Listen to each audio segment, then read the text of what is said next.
अस्सलाम वालेकुम। हमारा लेक्चर 2 है, वेब डेवलपमेंट का लेक्चर 3 है हमारा।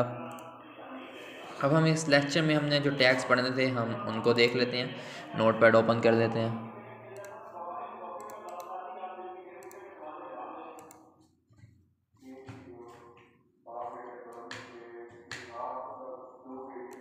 ये मैंने नोटपैड ओपन कर लिया। इसके अंदर हमने जो कल कोडिंग की थी ये वो सारी शो हो रही है। हम आज जो हमने पढ़ना है वो है हेडिंग आप कैसे बना सकते हैं अपनी वेबसाइट में। आप हेडिंग कैसे शो कर सकते हैं, हेडिंग कैसे बना सकते हैं। हेडिंग के लिए टैग यूज़ होता है हेडिंग का।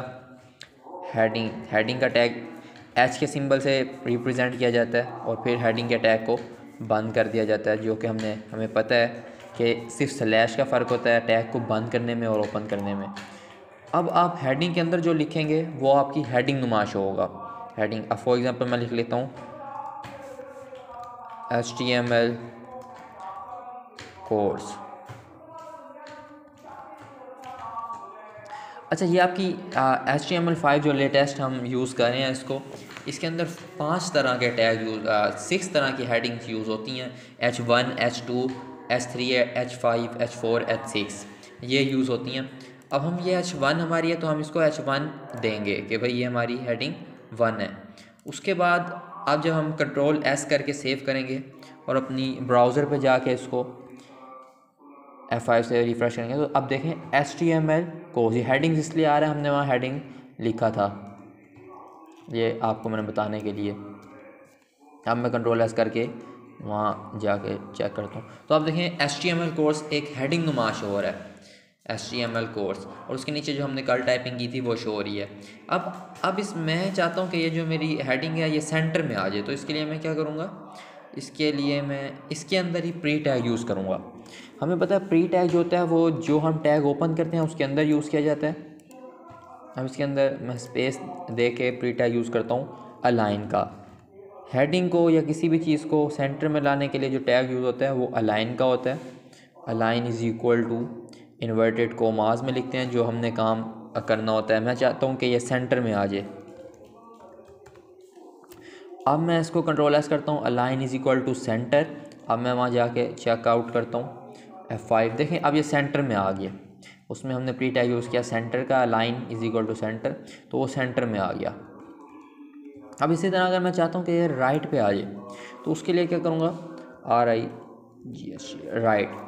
अब मैं राइट पे Ctrl+S करता हूँ, Ctrl+S करके इसको जाके चेक करता हूँ तो ये आप देखें राइट पे आ गया। और अगर मैं चाहता हूँ ये लेफ़्ट पे ही रहे तो लेफ़्ट ऑटो सेलेक्ट होता है, अगर आप इधर लेफ़्ट लिख भी देंगे तो वो लेफ़्ट पे ही आ जाएगा और नहीं भी लिखेंगे तो भी लेफ़्ट पे आ जाएगा। इसी तरह जो अब हम नेक्स्ट पढ़ लेते हैं हेडिंग साइज़ क्या होती हैं। हेडिंग्स का साइज़ क्या होता है, साइज़ कैसे सिलेक्ट कर सकते हैं, चूज़ कर सकते हैं। हेडिंग का साइज़ कोई साइज़ नहीं होता क्लियर, इसके लिए जो साइज़ होता है वो इनका बड़े से नीचे की तरफ छोटे की तरफ जाता है। जैसे जैसे आप अपना H2 H3, अब फॉर एग्जांपल मैं आपको समझाता हूँ। H2 हेडिंग 2 जो मेरी है, हेडिंग 2 मैं इसको बंद कर देता हूँ, H2 को, अपनी H का सिंबल यूज़ होता है। अब इसके अंदर मैं लिख लेता हूँ जावा कोर्स। जावा एक लैंग्वेज है, ऐप डेवलपमेंट में भी इस्तेमाल होती है, जावा कोर्स। अब मैं Ctrl+S करता हूँ और आपको दिखाता हूँ F5, तो अब देखें जो अब ये हमारे पास शो हो गई है। अब जो इसका साइज़ है वो पहली H1 से छोटा है पड़ा, जैसे जैसे हम नीचे जा रहे हैं साइज़ छोटा होता जा रहा है। इसी तरह अगर मैं यहाँ पर H3 लिख देता हूँ, हेडिंग 3, टोटल 6 हेडिंग्स हम यूज़ कर सकते हैं HTML5 में। हेडिंग 3 लिख लेता हूँ मैं पाइथन कोर्स। पाइथन भी एक लैंग्वेज है बड़ी जिसको हम यूज़ करते हैं। अब मैं Ctrl+S करता हूँ इसको और F5 दबाता हूँ। अब देखें आप पाइथन कोर्स जो लिखा हुआ आ रहा है अब वो उससे भी छोटा हो चुका है। जावा हमारी सेकंड जो हेडिंग थी उससे भी। इसी तरह H4 पे, H5 पे, H6 पे जाते जाएंगे वो छोटी होती जाएगी। आप इनका अपनी मर्ज़ी से भी सिलेक्ट कर सकते हैं साइज़, लेकिन वो आगे हम सीखेंगे कैसे। जो ओरिजिनल मेन होता है हेडिंग्स की साइज़ वो इसी तरह होता है, H1 का सबसे बड़ा, H2 का उससे छोटा। अब मैं ज़रा यहाँ पे गैप देते देता हूँ। अब जो हमारा नेक्स्ट टैग है वो है ब्रेक का टैग। आप ब्रेक का टैग यानी कि ब्रेक का टैग क्या होता है, किसी भी लाइन को तोड़ने के लिए यूज़ होता है। इसके लिए जो सिंबल होता है वो BR होता है। अब फॉर एग्जांपल मैं यहाँ लिख देता हूँ my name is Ahmad Ishaan, I am web developer.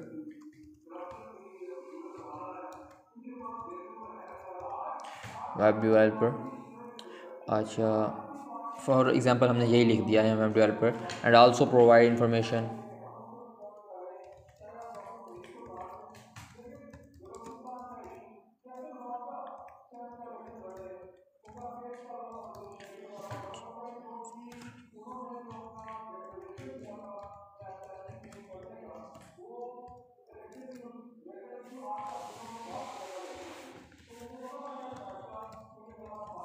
And also provide, मैं यहाँ से स्पेस दबा के नीचे ले लेता हूँ ताकि एक ही शो हो हमारा page. My name is Ahmad Ishaan, I am web developer and also provide information related to computer skills. अच्छा, अब मैं चाहता हूँ, अब मैं इसको Ctrl+S कर लेता हूँ। अब ये देखें आप, ये ऐसे ही शो हो रहा है जैसे मैंने लिखा था, चाहे मैंने वहाँ पे लाइन को नीचे भी ले आया, ये फिर भी अपना शो हो रहा है, इस तरह लिखा जा रहा है। अगर मैं चाहता हूँ ये लाइन टूट जाए तो उसके लिए मैं ब्रेक का टैग यूज़ करता होता हूँ, यानी कि ब्रेक का टैग यूज़ किया जाता है। उसका जो साइन होता है वो BR होता है सिंबल, और इसको बंद नहीं किया जाता। अब आपने कहीं भी लाइन तोड़नी है तो आप वहीं पे ब्रेक का टैग देके लाइन को ब्रेक कर सकते हैं। अब मैं F5 करता हूँ।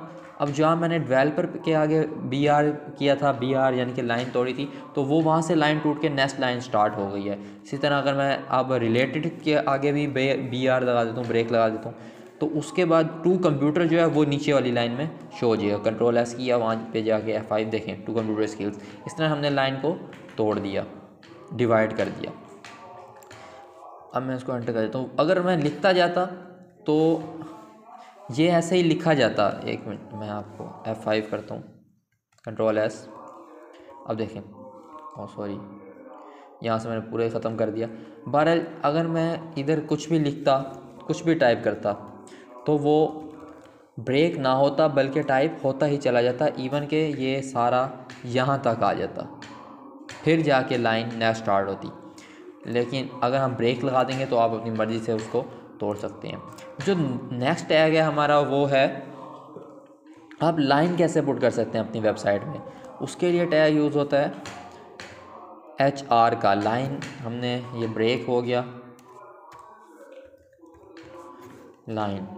अब HR का जो टैग यूज़ होता है, अब इसका ये सिंबल लाइन का ही सिंबल HR है, इसको हम HR यूज़ करते हैं। अब जहाँ भी आप HR पुट करेंगे वहाँ, अब मैं Ctrl+S करके आपको शो करवा देता हूँ F5। देखें ये लाइन आ रही है, देखें आपने, ये लाइन आ रही है। ये HR का ही टैग होता है जिसको हम यूज़ करते हैं। फॉर एग्जांपल यहाँ मैंने लिखा हुआ था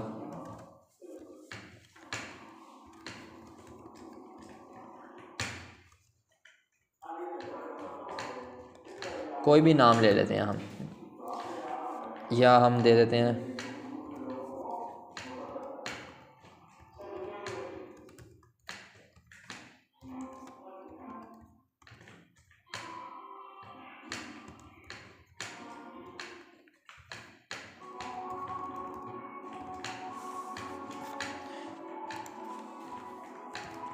फॉर एग्जांपल हमने ये लिख दिया, तो अब माय नेम इज़ आज़ाद, इसके नीचे HR हमने यानी कि लाइन पुट कर दिया एक, जिसको हाइपरटेक्स्ट मार्कअप लैंग्वेज ऐसे लिखा जाता है उस लैंग्वेज में, और वहाँ पे जो आउटपुट मिलेगा वेबसाइट का F5 करने से, वो देखें ये लाइन शो हो रही है उसके नीचे। अगर हम यहाँ पे HR लगा दें, इसके बाद HR लगा दें, तो इस F5 करते हैं हम वहाँ। अब देखें इसको टूटने के बाद लाइन शो हो रही है और फिर आगे वो यूज़ हो रहा है। देखें अब हमने यहाँ पे पहले हमने इस तक लिखा, फिर हमने नीचे लाइन शो करवा दी, फिर पाक टेक्निकल, तो ये देखें ऐसा का ऐसा हो गया, और उसके नीचे भी लाइन शो हो रही है क्योंकि इधर भी हमने HR लाइन डाली हुई है। अब जो हमारा नेक्स्ट टैग है वो है हेडिंग। बस अब हमारा जो नेक्स्ट टैग होगा वो हमारा फ़ॉन्ट का होगा, जो हम इससे नेक्स्ट वीडियो में सीखेंगे। आज के लिए इतना ही, इजाज़त दीजिए, अल्लाह हाफिज़।